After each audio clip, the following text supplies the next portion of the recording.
موعد مباراة الأهلي وطلائع الجيش القادمة في الدوري المصري والقناة الناقلة والمعلق والتشكيل المتوقع. في البداية متابعينا الكرام ما تنسوش العمل بلايك للفيديو والاشتراك بالقناة وتفعيل زر الجرس. موعد مباراة الأهلي القادمة ضد طلائع الجيش في الدوري الممتاز يبحث عنه ملايين مشجعي المارد الأحمر في مصر وحول العالم، حيث سيخوض النادي الأهلي مباريات مهمة في الدوري المصري الممتاز قبل خوضه نهائي دوري أبطال إفريقيا ضد الوداد المغربية.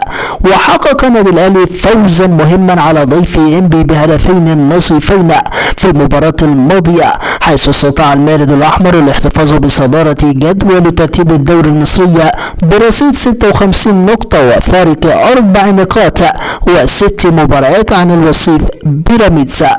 أما عن موعد المباراة، يحل الفريق الأول لكرة القدم بالنادي الأهلي ضيفا ثقيلا على ملعب السدي ملعب الكلية الحربية لمواجهة طلائع الجيش، وذلك يوم الجمعة المقبل والموافق 26 مايو الجاري. وستنطلق الصافرة بداية المباراة في تمام الساعة 6 مساء بتوقيت الجزائر والمغرب وتونس، 7 مساء بتوقيت فلسطين والأردن وسوريا والسودان ولبنان وليبيا، 8 مساء بتوقيت مصر والسعودية والعراق والكويت وقطر والبحرين واليمن، 9 مساء بتوقيت الامارات وسلطنة عمان.